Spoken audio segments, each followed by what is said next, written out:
ఆవేశపడొద్దు. అటు తలుపు తీసి ఉంచుతాను, రా.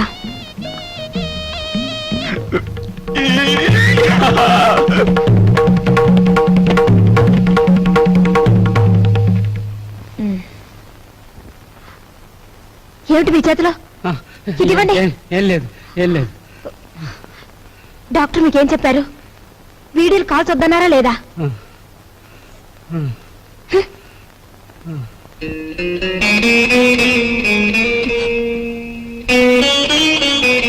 సారీ.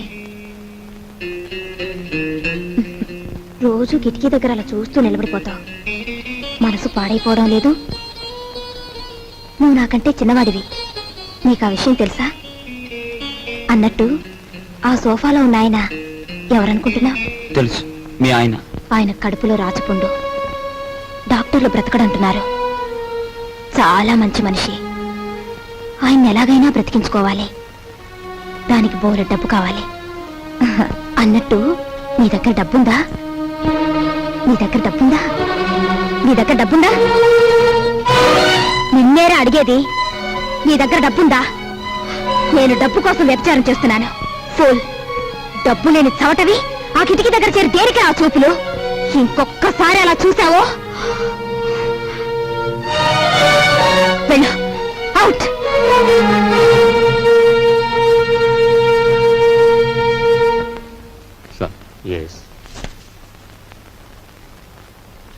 సార్, నా కూతురు వివాహానికి పిఎఫ్ లోనికి అప్లికేషన్ పెట్టాను. అందులో సగమే శాంక్షన్ చేశారు. చూడండి, ఇప్పటికే మీ జీతం మీద అన్ని రకాల అప్పులు తీసుకున్నారు. అందుకే హెడ్ ఆఫీస్ సగమే శాంక్షన్ చేసింది. అది కాదు సార్. మీ మీద ఎంత అభిమానం ఉన్నా రూల్స్ కు విరుద్ధంగా నేనేం చేయలేను. I'm sorry.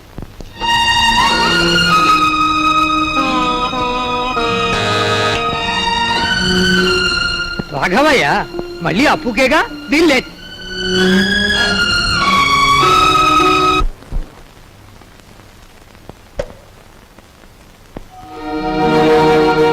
మీరా? ఎక్కడి నుంచి నాన్న? ఈ వీధిలో ఎవరో అప్పిచ్చేవారు ఉన్నారంటే అడగాలని వచ్చాను.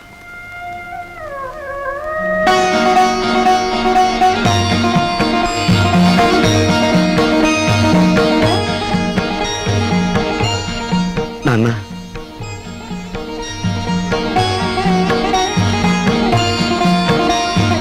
మట్టి తొక్కుతున్నావని నిన్ను ఏసడించుకుని అప్పుల కోసం వీధుల వెంట తిరగటం అంతకంటే అసహ్యమని నాకు తెలుసు.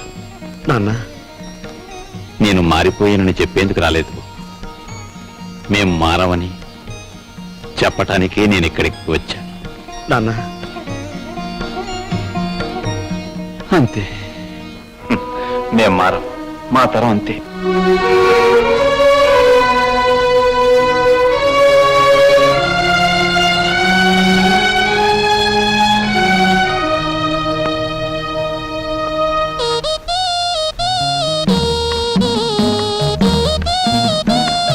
నేను డబ్బు కోసం వ్యభిచారం చేస్తున్నాను.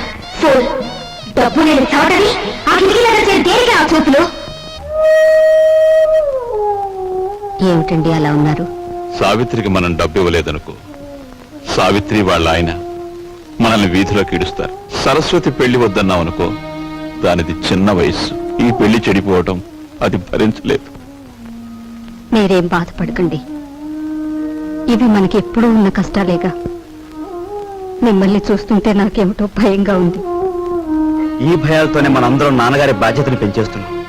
మనం ఎదిరించి ఓ నిర్ణయం తీసుకోకపోతే అవి పరిష్కారం కావు. అమ్మా, అమ్మా. నువ్వా బాబు? రా.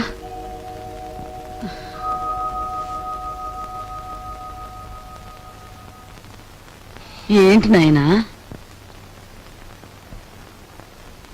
అమ్మా, మన సావిత్రికి నెలలో కట్నం డబ్బిచ్చి పంపిద్దాం అనుకుంటున్నాను. మా నాయనే, నువ్వు ఎప్పుడా పని చేస్తావా అని నేను 1000 దేవుళ్ళకు మొక్కుకుంటున్నాను. అమ్మా, సరస్వతి పెళ్లి కూడా వచ్చే నెలలో జరపాలని. శుభం.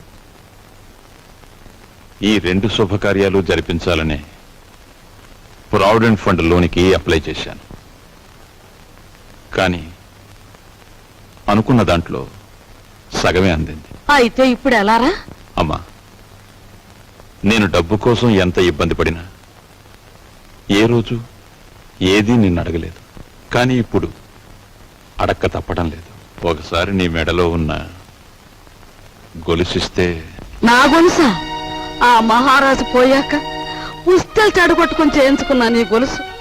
ఇప్పుడు దీన్ని కూడా ఆరాయింపు చేస్తానంటావా? ఆ మాట అనటానికి నీకు నోరెట్టా వచ్చిందిరా? అమ్మటానికి కాదమ్మా, అవసరం వచ్చింది కనుక తాకట్టు పెడదామంటున్నాను. ఈ 2 బాధ్యతలు తీరిపోతే డబ్బు రాగానే విడిపించేస్తానుగా. విడిపించేస్తావు? తోడ పుట్టిన చెల్లెలకి కట్నం డబ్బులు ఇచ్చి పంపించలేక చుక్కలు లెక్క పెడుతున్న వాడివి నా గొలుసు విడిపించేస్తానంటే నేను నమ్ముతాననుకున్నావా? ఒరే, నేను బంగారం మీద మోజుతో కాదురా ఈ గొలుసు వేసుకు తిరుగుతున్నది. మహారాజులాగా బ్రతికిన మీ నాన్న శ్రార్థం నువ్వెంత ఘనంగా పెట్టావో నేను ఇంకా మర్చిపోలేదురా. రేపు నేను చస్తే నన్నింత బుగ్గి చేయటానికి నువ్వు నలుగురిని చందాలెత్తకుండా ఉండటం కోసమేరా నా దగ్గర ఈ కాస్త బంగారం ఉంచుకుంది. అది కాదమ్మా. నువ్వేం మాట్లాడకు. నాకు ఇహం కంటే పరం ముఖ్యం, బ్రతుకు కంటే చావు ముఖ్యం. ఇక ఎప్పుడు నీ అవసరాలకి నా గొలుసుకు మాత్రం లంకె పెట్టకు. వెళ్ళు.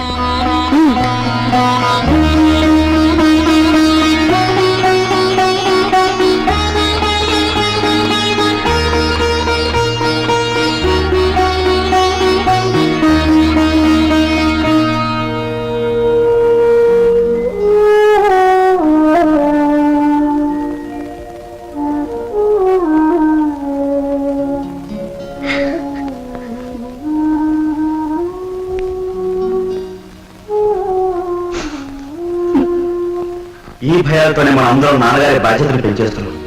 మనం ఎదిరించి ఓ నిర్ణయం తీసుకోకపోతే అవి పరిష్కారం కావు.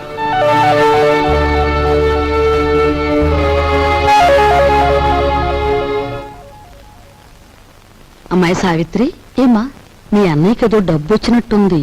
రేపు పొద్దున్నే మీ ఆయన్ని అడగమను, లేకపోతే అది కాస్త పులుసులో కలిసిపోద్ది. అలాగేనమ్మా.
తలుపు వేసి వెళ్ళాను కదా, ఇప్పుడు తీస్తుంది ఏమిటి?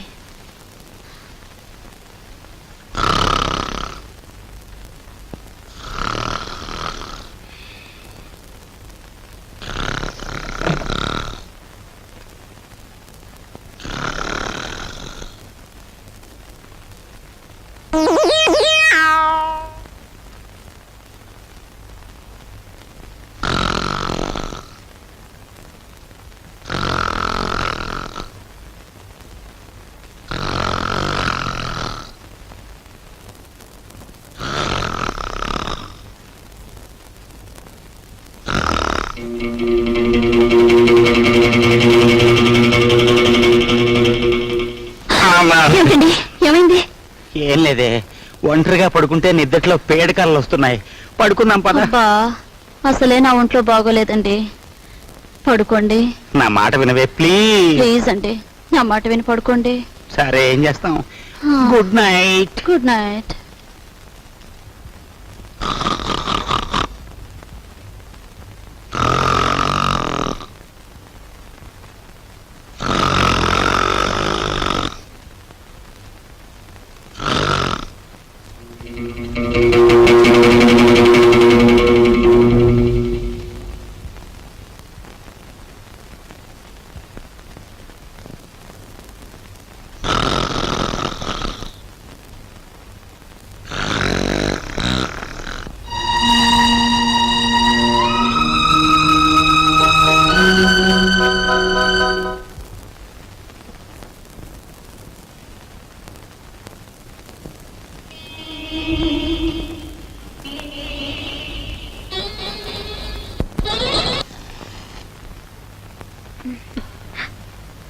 అల్లుడు గారు, టైం అయిందిగా, ఇక వెళ్ళి రండి.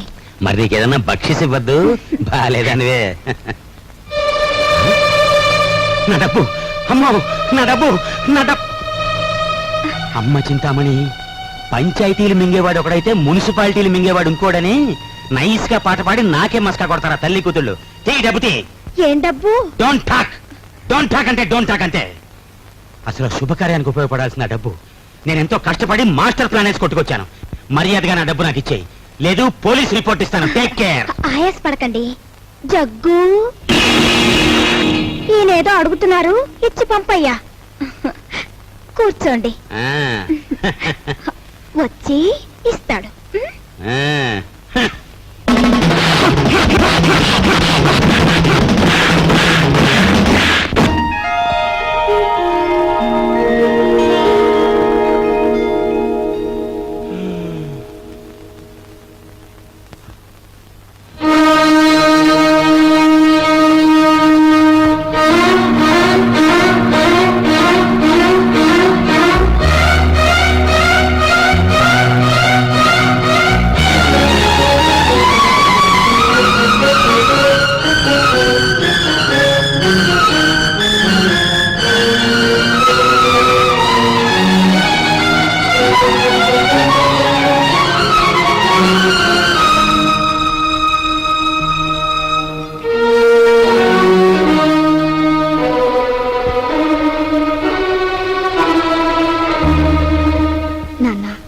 మోయలేని బరువు నీ మీదకు తీసుకురావద్దని, ఈ పెళ్లి ఒప్పుకోవద్దని అన్నయ్య నాకు మరీ మరీ చెప్పాడు.